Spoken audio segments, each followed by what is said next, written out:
A ringtone I didn't recognize went off. Her pale face grew even paler. Her trembling finger hovered over the screen. It seemed the call was from a relative. After a brief exchange, she hung up and let out a deep sigh. Could it be? No way, has her father already? My name is Michael. I'm 35 years old. I work as a truck driver for a transportation company in Niigata, Japan. I usually drive a 10-ton truck. Sometimes, I cover distances of up to 500 kilometers one way and during long, grueling hours on the road. Still, this job is perfect for someone like me who isn't great with people. After all, once the loading and unloading are done, I'm on my own. I can spend my time however I like, without worrying about anyone else. That day, I was assigned an unexpected job. It came from an old acquaintance of Mr. Taylor, the president, who lived in Maizuru, Kyoto. After completing a delivery in the city, I had to deliver materials picked up in Kanazawa to this acquaintance. The cargo wasn't big enough to require my usual 10-ton truck. But unfortunately, every other truck was out that day. So, I rented a 2-ton long truck and planned a round trip from Niigata to Kyoto via Kanazawa. The weather was downright awful. Dark clouds hung low over the plains like a lid. Strong winds shook the truck. A blizzard blanketed the roads, obscuring visibility. The storm had already paralyzed flights and train services in areas north of Tokyo and along Japan's northwest coast. Bad weather is nothing new in my line of work. But even I couldn't shake the unease caused by this storm. Heading south on the expressway, I entered Niigata, completed my first delivery, and then stopped for a break at a rest area. That's when I saw someone approaching the rental truck, waving their hand. I rolled down the window to see who it was.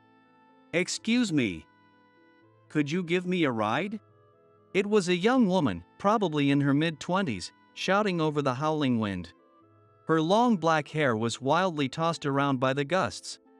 Even in the storm, her refined features were striking. She was covered in snow, from her head to her scarf and coat, clearly having been outside for quite some time. I'm heading to Nanao, but with this weather, the planes and trains aren't running. Nanao is in Ishikawa Prefecture in Japan. It's around the middle of Japan's northwest coast. From here in Niigata, it's nearly 300 kilometers away. When I asked how she got to this rest area, she said she had been hitchhiking. Relying on strangers' cars? That's way too dangerous. Well, if you're okay with me dropping you off at a junction along the way. That's perfect. Thank you so much. I leaned over and opened the passenger door for her. She quickly brushed off the snow from her clothes before climbing in. What could drive such a young and beautiful woman to rely on complete strangers for a ride? What kind of situation could she be in? For now, I decided to help her as much as my schedule allowed. The woman introduced herself as Anna. She said she was 29 years old. She mentioned she was single and worked at a factory manufacturing mechanical parts. You've really saved me. Thank you so much. Though she had a driver's license, she admitted she hadn't driven in years. I thought about renting a car and driving myself, but I just couldn't gather the courage. It was a wise decision. After all, the weather was this terrible. No matter how urgent her situation was, I thought it was the right decision not to take any reckless risks. Still, hitchhiking all the way is impressive. What brings you to Nanao? The moment I asked, her expression darkened. Damn it! I thought to myself. It was clear she had some serious reason for her journey. As I suspected, what she told me was so heavy that I almost wanted to apologize for bringing it up. Actually, I heard my father is in critical condition. My family's home is in Nanao. And I got a call from relatives saying he was rushed to a nearby hospital. I felt my foot press harder on the accelerator without realizing it. I had picked up someone in a truly dire situation. Anna explained that her father had collapsed the previous night from a stroke. He had hit his head hard during the fall and was now unconscious. When I apologized, Anna gave a weak smile. "It's okay. Don't worry about it. I'm sorry too for suddenly asking for your help like this. If I accidentally caused an accident, it would only delay Anna's arrival at the hospital." The responsibility weighed heavily on me. I gripped the steering wheel tighter. Anna let out a deep, heavy sigh. She regretted being such an ungrateful daughter. That's what she confessed. I was always rebelling against my parents in middle and high school. I wasn't the kind of kid who listened to them. I hated my parents, my hometown, and even myself. After graduating high school, she left her hometown after a fight with her parents and started a new life in another place, where her friends were. Since then, she had rarely contacted her parents and had often ignored calls from relatives. What about New Year's or long holidays? I didn't go back. What a waste, right? For children who leave their parents' home as adults, the time spent with family during New Year's or long holidays is incredibly precious. I once heard this on the radio while working. Depending on individual circumstances, if a parent is 65 and lives until 80, the total time a grown-up child might spend with them could amount to just about 2 weeks. Anna had wasted what little time she had. But now that I'm older, I realize how much I should have spent more time with them. I should have shown more gratitude while I had the chance. Then came the news of her father's critical condition. Of course, she was desperate to return home despite the terrible weather. Tears glistened faintly in Anna's eyes. I could clearly see how deeply she regretted everything. It wasn't just regret. I also understood how devastated she would be if she couldn't see her father before it was too late. I knew that pain all too well. I need to help her get there. I want her to make it in time. I couldn't help but think that way. At one point, we stopped at a rest area for a restroom break. While there, I received a call on my work phone. It was from the contact person at the construction materials company in Kanazawa, the destination for my delivery. They wanted to know how soon I could arrive and asked me to get there as quickly as possible. I hesitated to give an exact answer. The best option would be for Anna, heading to Nanao, and me, heading to Kanazawa, to part ways at a junction along the way. However, I didn't want to simply leave her stranded in that area. If possible, I wanted to find her another kind driver heading north on the expressway along the middle of Japan's northwest coast. "I'm sorry, it's just, with this weather, yes, I think I'll be delayed." It wasn't a lie. In reality, the bad weather was causing delays. The speed limit was restricted to 50 kilometers per hour, and visibility was poor due to the blizzard. Even for someone like me, used to driving on snowy roads, it was unsettling. "I'll do my best to arrive as soon as possible. I apologize for the inconvenience." That's what I said before ending the call. Anna was watching me as I put away my phone. She must have thought she was causing me trouble. That's likely what Anna was thinking. She said that it would be okay that I stop here. This is more than enough. That call earlier was from your customer, wasn't it? You're in a hurry, right?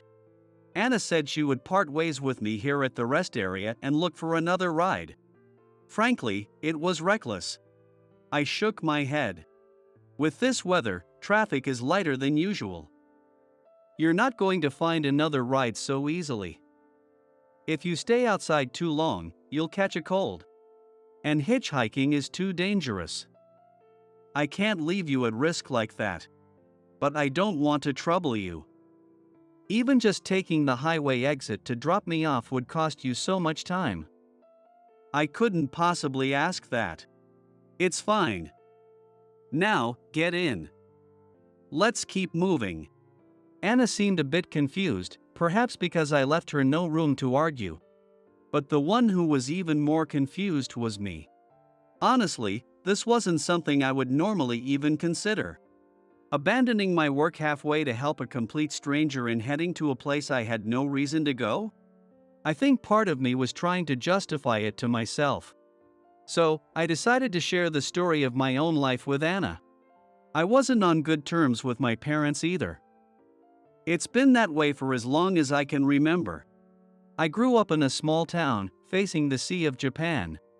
My father was a fisherman, and my mother worked in a factory processing seafood. Anna's confession mirrored my own feelings.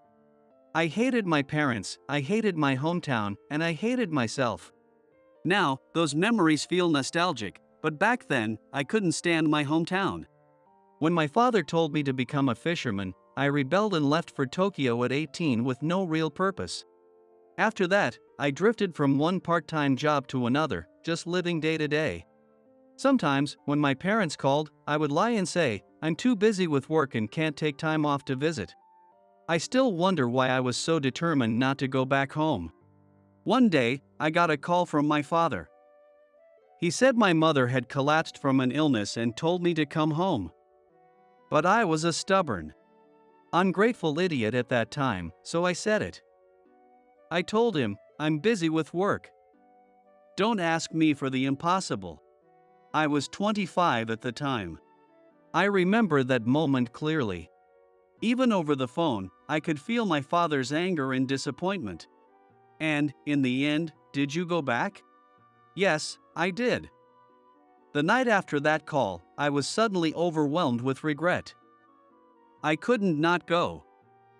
But, by the time I arrived, my mother was already cold. "Why didn't you come sooner?" My father yelled, blaming me for being such an ungrateful son. Apparently, my mother had wanted to see me right until the very end. I apologized to my father and to my cold, lifeless mother over and over. But no matter how many times I said sorry, it could never be enough. I felt pathetic. After the funeral, I found myself too ashamed to go back to my hometown, even more so than before. But I couldn't stay in Tokyo either. Somehow, I ended up in Niigata. The president of a transport company took me in, gave me work as a part-timer, and eventually offered me a full-time position. It's been about 10 years now as a driver. The car fell into a heavy silence. I realized I had shared an unpleasant and grim story, one that didn't exactly lighten the mood. But for some reason, I felt compelled to tell it. Sounds ridiculous, right? A truly ungrateful son. But that's exactly why I want you to make it in time. I want you to be able to repair your bond with your family. I want you to get another chance. It was then that I heard an unfamiliar ringtone. An unfamiliar ringtone echoed. It was Anna's phone. Her already pale face turned even whiter. Her trembling finger hovered over the screen. The caller seemed to be a relative. After a brief exchange, Anna hung up and let out a deep sigh. Could it be? No way, had her father already? I glanced at her while driving. She noticed and shook her head, giving me a faint smile. No, it wasn't that. It was my aunt from my father's side, asking where I was. I told her I'm still on my way. It seemed her father still hadn't regained consciousness. The critical situation was far from over. This car was about to reach the junction. Honestly, by that point, my mind was already made up. Adjusting my headset while driving, I called Mr. Taylor, the president of my company. Mr. Taylor, a man who had once been a truck driver himself, was known for his boldness and sense of duty. He was the one who, 10 years ago, had offered me a place when I had nowhere to go. "Hello, Mr. Taylor, it's Michael. Sorry to bother you, but I have a favor to ask. It's about today's delivery." I explained how I had met Anna and shared the details of her situation. I told him I couldn't bring myself to abandon her at some halfway point. I wanted to make sure she could see her father. That's why. Please, let me drive all the way to Nanao. I could feel Anna gasp beside me. Mr. Taylor's answer was as clear as ever. I thanked him and ended the call. I had expected him to say something to encourage me. That's the kind of man he was, and it's why all his employees admired him. He said, "Go ahead. I'll handle the follow-up here. So, let's head straight to Nanao." I can't believe it. I don't even know how to thank you. What an amazing president. Yeah, that's Mr. Taylor for you. We all respect him. He's someone to look up to, no doubt. Suddenly, Anna covered her face and started to cry. She seemed overwhelmed, unable to put her emotions into words. To receive such kindness from strangers. I don't deserve this. I'm so sorry, truly. I understood why she was crying. Sometimes, when faced with selfless kindness, your heart overflows with gratitude, mixed with a sense of unworthiness. I had felt the same 10 years ago when I met Mr. Taylor. Mr. Taylor, who gave me both a place and a job when I couldn't be there for my mother's final moments, fled from my father's cold gaze, and had nowhere else to go. Had I managed to return even a fraction of the kindness I had received back then? Regardless, there was nothing left to hesitate over now. The exit for the junction came into view.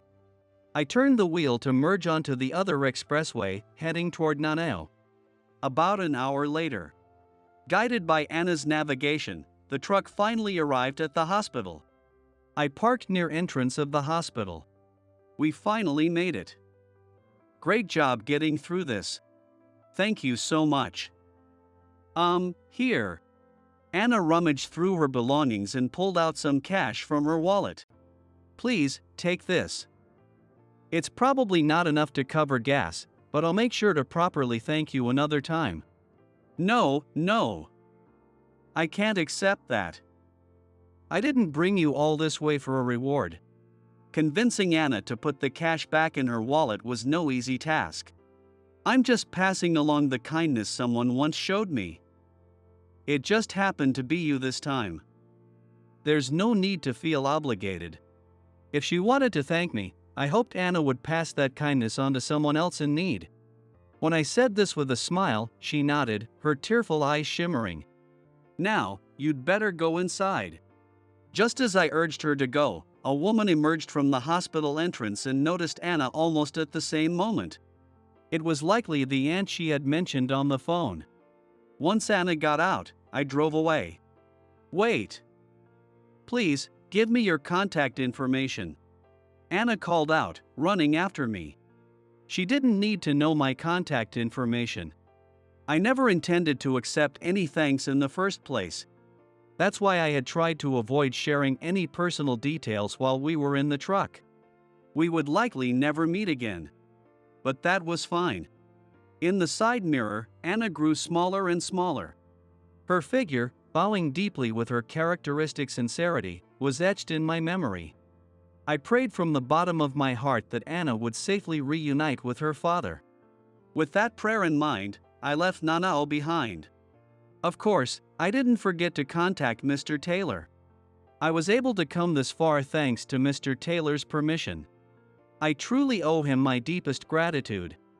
Working under such a strong and admirable man made me feel lucky. Determined to repay Mr. Taylor's kindness, I drove toward Kanazawa as quickly and safely as possible. Even as I continued to eventually go back to the company in Niigata, I felt at peace the entire time. Days passed, perhaps weeks. I overheard some other truck drivers talking about something interesting during a break. They mentioned a beautiful woman appearing at rest areas, asking around for someone. She would show up every weekend, looking at the windows of parked trucks and speaking to drivers. Do you know a truck driver named Michael? She would ask. It had to be Anna looking for me. Since the truck I was driving was a rental, she wouldn't have known my company's name. I thought there was almost no chance she would ever find me. That's what I believed. But then, a few weeks later, we somehow met again. While taking a break at a rest area as usual, I noticed someone waving at me from outside the truck, and I was surprised as I looked closer. I found you. That familiar, radiant smile. Anna, just as beautiful as I remembered, stood before me. I stepped out of the truck and faced her properly. Thank you so much for what you did the other day. Thanks to you, I was able to reconcile with my father. Did your father wake up? That's wonderful. I'm so glad. A few days after Anna visited her father in the hospital, he finally regained consciousness. He is now slowly recovering. Although some paralysis might remain, his life is no longer in danger. I truly believe in miracles now. And I think it's all thanks to you, Michael. After parting ways with me in Nanao, Anna spent weeks riding express buses on her days off, searching for me in rest areas around here, where we first met. She also posted on social media, asking for information to help find me. What incredible determination! Then again, this is the same person who hitchhiked all the way to Niigata. Eventually, we exchanged contact information. Anna, being proactive, frequently reached out to me and even visited me several times.